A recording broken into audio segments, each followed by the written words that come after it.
Welcome back sa Tito Manny TV. Tapos na po ang eleksyon.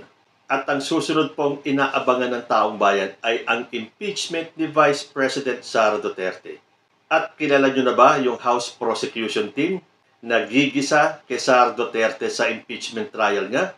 Noong pong panahon ng eleksyon, todo sira ang ginawa ni Sara Duterte sa mga kongresistang re-eleksyonista na kasali sa House impeachment trial. Ilan po sa kanyang mga sinaraan ay si Jinky Luistro at si Joel Chua. Kung may natalo man doon sa mga siniraan niya, may mga nanalo din po. Dalawa na nga dyan, si Jinky Luistro at si Joel Chua. Tapos, nadagdagan pa ng dalawang bigating abogado, si newly elected Congresswoman Laila De Lima at si Chel Jokno. At hindi ba, pati itong si Laila De Lima, bigla na lang nagkaroon ng panibagong kaso dahil yung pong sinasabing reversal of acquittal na inilabas ng Court of Appeals. Parang one way para hindi matuloy si Laila dito sa prosecution team. Pero kailangan humarap ni Sara Duterte sa ating matinding House Prosecution Panel. Pero nasa mga senator judges po natin ang magiging final na desisyon. Kung ang paiiralin ba nila ay ang kanilang personal na interest o yung pagiging kaibigan nila ni Sara Duterte o ang titingnan nila ay ang mga ebidensya, ang mga nagdudumilat na ebidensya laban kay Sara Duterte. At magbibigay ba sila ng hatol na acquit or convict? Sa isang channel ko po na ipaliwanag ko na yung aking site tungkol po dito sa pagkakasali kay Laila De Lima at kay Chel Jokno sa House Prosecution Team. Gusto ko naman pong i-share sa inyo ang video ni Sir Mike Abe, isa sa paborito kong political vloggers. Idol ko po yan, si Mike Abe. Ano naman ang masasabi niya dito sa mas lumakas na prosecution team laban kay Sara Duterte? Pero bago po natin panoorin yung kanyang video, pasyalan niyo po yung channel ni Sir Mike Abe at huwag kalimutan mag-subscribe. Panoorin po natin ito. Hindi lang po ebidensya sa article of impeachment ang malakas laban kay Sara Duterte. Pati prosecutor lumakas. Ito nga po ay dahil sa official na tinanggap ni na Congresswoman-elect Laila De Lima, Congressman Chel Jokno, ng Akbayan Party List at Mamamayang Liberal Party List. Bagong congressman na maging membro ng prosecution panel or team mula sa Kongreso. Parehas po silang kinausap na, tinawagan na ni Speaker Romualdez at ino-offer sa kanila ang mga posisyon at hiniling na tulungan ang Kongreso tungkol sa article of impeachment. Tinanggap po 100% at proud na kanilang haharapin ang kanilang bagong yugto ng buhay bilang elected congressman sa party list system, law party list system at magiging prosecutors. Medyo matindi yan kasi si Jokno po, veterano na yan sa impeachment. Yan po ay private prosecutor ng panahon ng impeachment ni Erap Estrada. Si Laila De Lima naman ay senador dati, justice secretary, ipinakulong pa ng mga Duterte. Itong dalawang ito ay parehong biktima ng mga batikos, pamimersonal ng mga Duterte. Ipinakulong ng 7 taon ni Duterte si De Lima kahit senador. Si Jokno naman, alam na natin, pasintabi na masyadong pinersonal, pati pagkatao nito, pinersonal ni Duterte ng mga panahon yon. Ngayon sila ang magiging taga-usig against Vice President na anak ni Mayor-elect Rodrigo Roa Duterte. Kaya ho, matinding aabangan natin ito. Isipin yung combination, lahat sila magagaling. Yung 11. Pero siyempre yung iba ay hindi natin masyadong kabisado. Ang mas kabisado lang natin na talagang matindi ang galaw dyan ay ito nga, yung una dyan, si Congresswoman Jinky Luistro ng Batangas na pinersonal din itong nakaraang eleksyon ni Sara. Sinadya pang pinuntahan sa Batangas at binanatan ng personal.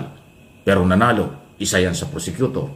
So, isipin mo, Luistro, De Lima, Jokno, okay? At iba pa hong mga prosecutor. Antindi. Alam nyo, maliban po sa 11 prosecutors coming from Congress, kasi nasa batas po yan, ang prosecutor, maging taga-usig, ay mga abogado na member ng Kongreso. Meron pa po yan na mga private prosecutor o mga lawyer na mag-a-assist, tutulong tungkol sa mga dokumento, tungkol sa mga ebidensya. Kaya nga po, aabangan natin. Hindi biro ito. Mga veteranong abogado, magagaling na abogado, congressman-elect ang mga prosecutor. Sila ay hindi lang prosecutor, hindi lang po sila pangkaraniwang, sila po ay mga complainant at endorser din ng Article of Impeachment. Graft and corruption sa 612 million pesos confidential at intelligence fund ng Office of the Vice President at Department of Education. Matindi po ito. Sana nga ang mga senador judges, yung bago at yung 12 dati ng senador, na 24 sila, sana tumingin sa ebidensya. Mga ibabaw ang hustisya dahil taong bayan ang may-ari ng perang pinag-uusapan dito. Kaya dapat nating abangan. Kasi kung itong mga senador ay titingin sa utang na loob at pagkakaibigan, mababaliwala ang ebidensya. Yan po yung malungkot. Pero kung ebidensya, testigo, dokumento ang pagbabasihan, mas katanggap-tanggap ng taong bayan kung ano ang kailang iboboto, kung acquittal or guilty ang pangalawang Pangulo. Pero pag pinagtakpan, naging bulag at bingi ang mga senador judges, huwag naman sana sa mga naglulumiyad na mga ebidensya at dokumento at testigo, magtatampo at magagalit ang mamamayan sa kanila. Yun po yun. Kaya lang sila po yung mga senador-elect, so hindi naman sila pwedeng matanggal. Maliban lang pagdating ng eleksyon sa 2028, doon kayo makakaganti doon sa 12 senador. Kung tatakbo ulit, huwag iboto kung sila ay talagang naging pasaway sa kaisipan at kaalaman ng mamamayang Pilipino. Sa totoo lang po, bilang political vlogger at membro ng traditional media, ang impeachment, ang official na mga senador judge ay yung 24 na senador. Yung mga senador judge, yun talaga ang official. Pero ang mamamayang Pilipino na mag-aabang dito sa trial na ito yung ma-influensyang judges. Ito yung ma-influensyang may karapatang magsabi at maniwalang guilty or not guilty ang isinalang sa trial. Kasi alam nila, sila'y complainant din, silang may-ari ng pera. Pangalawa, alam nila, base sa kanilang makikita at madidinig sa trial, kung guilty o not guilty. Hindi lang yung mga senador. Yan ang paalaala natin sa mga senador. Hindi lang kayo ang maghuhusga, hindi lang kayo ang magdidesisyon. Although kayo may karapatan, pero mas matindi ang magiging desisyon at paniniwala base sa makikita at madidinig ng mamamayang Pilipino, Luzon, Visayas, Mindanao at sa buong mundo. Kasi live sa social media, live sa traditional media ang gagawing trial. Initial na pagsisimula sa June 2, malapit na yan. Para bigyan ng proseso. Tapos by July, August, yan na po yung kasagsagan ng trial. Sayang nga, masyadong na-delay ito . Dapat nga tapos na ito. Kung tinapos ito before election, mas maganda po sana naging labanan itong nakaraang eleksyon. Alam na natin kung sino at hindi at kung ano ang galawan. Pero problema ko kasi, tinapos yung eleksyon. Nagkaroon ng mga bagong senador, kaya ayan ang nangyari ngayon. So, kaya ho, kaabang-abang. Nakabuti ba ang trial na ito after election? Komparado sa kung dapat nag-trial mula noong February, natapos before election. Isa yan sa mga pwede niyong bigyan ng komento, paliwanag, reaksyon sa mga isyong ito. Lahat tayo entitled sa ating paniniwala, sa ating opinion sa isyong ito. Dahil itong isyo ng kinakaharap na Article of Impeachment, may trial of public trust ni Sara Duterte, mamamayang Pilipino ang mahalaga dito.